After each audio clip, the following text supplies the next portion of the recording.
Welcome to Patriots Roundtable alongside Mike Dussault. I'm Bobby Krivitsky. Mike, now that you've had some time to digest the fashion in which the Patriots punched their ticket to a third Super Bowl in 4 years for the second time in the Belichick-Brady era, what did you take away from the Patriots win over the Jaguars? I, I'm still processing it here. I mean, we're I guess about 12 hours after the fact, but I'm so impressed with the game that Jaguars came out with, and you look at the game, it really looked a lot like the 2010 Jets game in the playoffs, the 2012 Ravens game, where they just played fearless, they played with an attitude, and it was almost everything they needed to do, and it was 10 minutes too short. They needed that last 10 minutes, and I really thought it was just such a special Tom Brady game, given losing Gronk, not having Edelman, having been held down the whole game.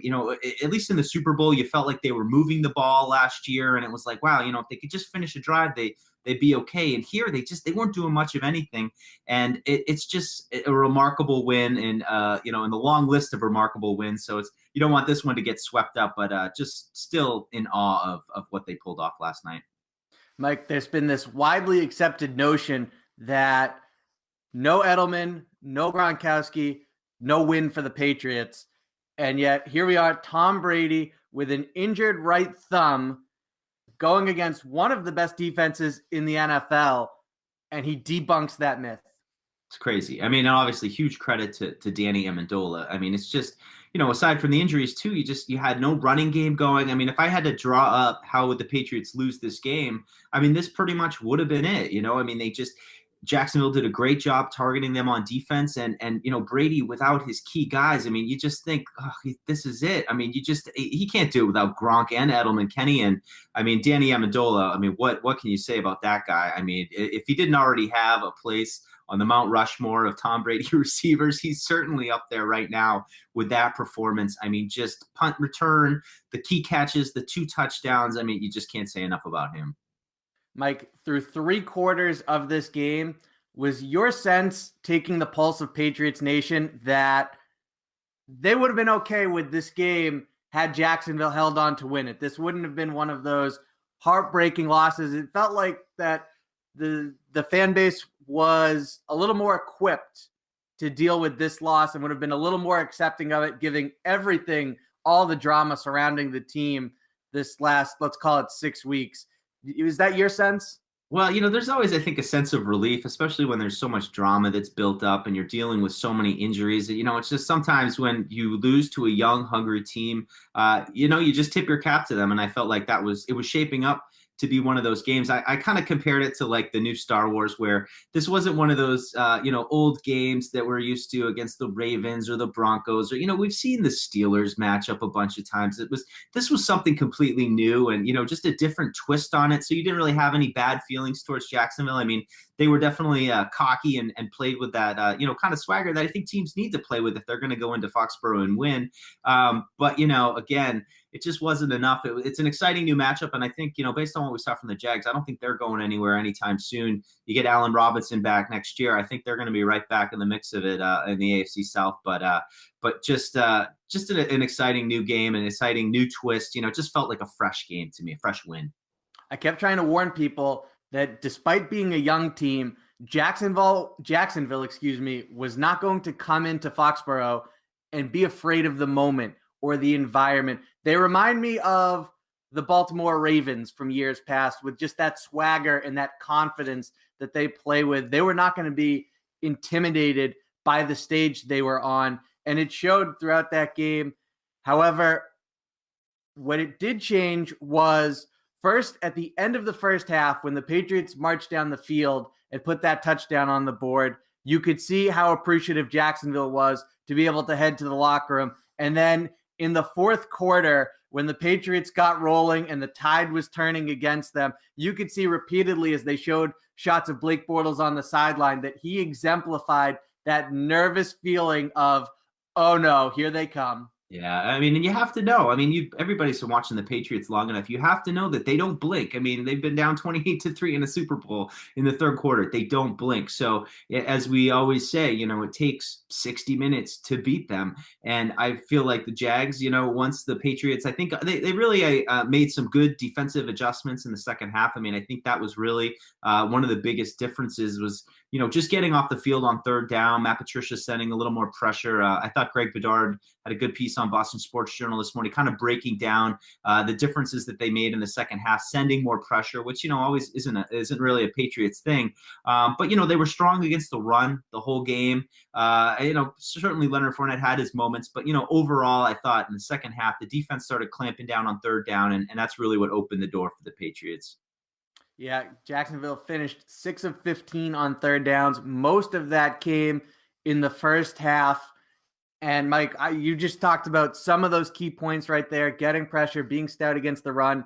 But in the first half, the game reminded me of week 1 against Kansas City, where the Patriots, it just looked like they were having trouble with Jacksonville's speed, with how quickly Bortles was getting the ball out. He was repeatedly having success testing them horizontally.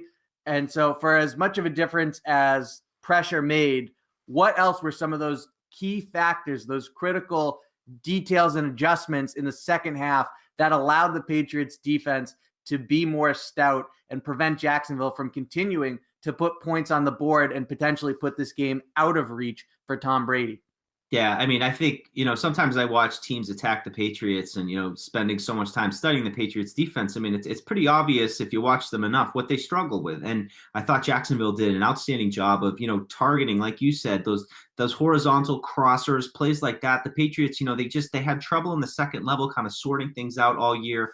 And as they kind of started to lock those down, I think things really started to improve. And then when they were getting into third and longs, they were starting to send more pressure as well. So, it's the same thing we saw all year out of this Patriots defense, which is they give up a couple drives in the first half that look pretty easy and pretty terrible. And you're like, oh no, but they just always seem to lock it down in the second half once they kind of figure out what you're doing, once they settle into the defense and they start to just play better.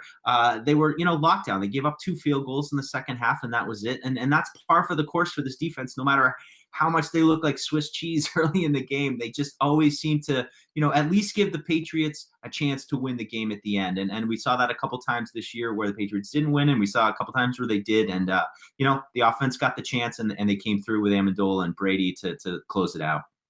And James Harrison is rightfully getting a lot of credit for his strip sack. Of course, Jacksonville recovered it, but it knocked them out of field goal range late in the game. Devin McCourty, I also thought, made a play that isn't quite getting its proper due. That third down tackle short of the sticks to force Jacksonville to punt. A big hit. Eric Rowe comes in and helps them clean it up. That was a huge play to get Jacksonville off the field and give the Patriots offense another crack at tying the game or taking the lead, of which they were able to capitalize on. We're going to get to some Super Bowl talk as the Patriots prepare now for a Super Bowl rematch from 2004 against the Philadelphia Eagles. But first, I got to tell you about Simple Contacts. I wear contact lenses and always find myself dreading that annual appointment to renew my prescription. That's why I was excited to try Simple Contacts, a great new app that makes this dreadful process very, simple. Simple Contacts lets you renew your prescription and reorder your brand of lenses from anywhere in minutes. Simple Contacts brings the doctor's office to your home. The vision test is designed by doctors, and every test is carefully reviewed by a doctor. Simple Contacts offers every brand of lenses, and their prices are unbeatable. The prescription is just $20, and shipping is free. Best of all, listeners get $30 off their first Simple Contacts order. To save $30 on your lenses, just go to simplecontacts.com and be sure to enter the code PDC100SC at checkout. Again, that's simplecontacts.com and enter the code PDC100SC at checkout. Give it a try and thank me later. Okay, Mike, Super Bowl rematch from many moons ago, Patriots and Eagles. What are your initial thoughts as we we got 2 weeks now to digest every nook and cranny of this game. But after seeing Philadelphia manhandle the Vikings, what are your thoughts on the Patriots' next opponent here? Yeah, I look forward to jumping in and watching a lot of Eagles tape, and but I mean, my general impressions are it's a similar game to Jacksonville. They've got a good defense, they've got a great front, that could be capable of getting pressure with 4, which is always the key to getting Tom Brady. And it's just going to come down to how the defense does against Nick Foles. And I mean, it's interesting because I think this is really a fascinating Brady kind of Super Bowl journey where, we've had some shootouts, you had the Ravens back in 2014, stuff like that. Seahawks have had a great defense, but again, they're going to face a great defense. And that's what it's going to come down to. Obviously, Rob Gronkowski's health is a huge key. They're a different team without him. And if I'm the Eagles, I'm looking at what the Jacksonville team just did across the board and say, this is what we have to do. We just have to do it for 60 minutes. And obviously, big difference having to do it against Gronkowski compared to him being out of the game. But Philadelphia, what stands out to me is that front 7. And even beyond the pass rush, they have athletic linebackers with good size who can cover. That's going to be a huge test. And if they force the Patriots to win with their receivers, yes, Danny Amendola just had one of his best games of his NFL career, of his football life.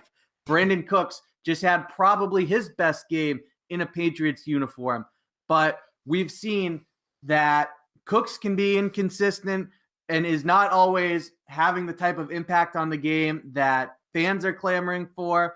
Danny Amendola, love him, clutch player. I don't know if he can just dominate a game the way that he did against Jacksonville. So it's going to be really interesting to see how the Patriots handle it if Philadelphia is able to have success taking away the running backs and limiting Gronkowski to the best of their ability. I really think that's going to be one of the biggest factors in this game. Yeah, I mean, you just saw 2 catches out of Chris Hogan last night. I mean, he's a guy that you really want to get some more out of, and you would hope with another couple weeks to get healthy and have that kind of practice time. I mean, I know he's been practicing pretty much since December now, but this will be his 3rd game under his belt, and hopefully he can help contribute. I mean, it goes without saying. I mean, getting Gronkowski back is critical, and now giving the Eagles a chance to say, "Hey, we can't let Danny Amendola beat us," and that would pretty clearly be the game plan.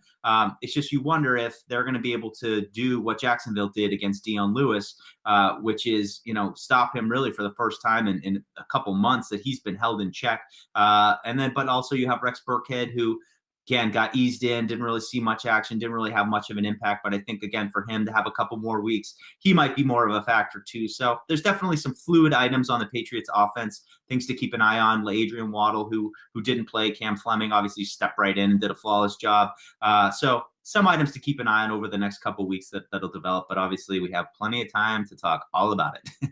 Yes, we are going to dissect every nook and cranny of this game over these next 2 weeks leading up to the Super Bowl. That wraps up our time dissecting every nook and cranny of this game leading up to the Super Bowl, as well as the Patriots' victory over the Jaguars to get to the big dance. For Mike Dussault, I'm Bobby Krivitsky. Thank you for tuning in to Patriots Roundtable here on CLNS Media, the leading online provider of audiovisual content of the New England Patriots. Once again, thanks for watching and have a great week.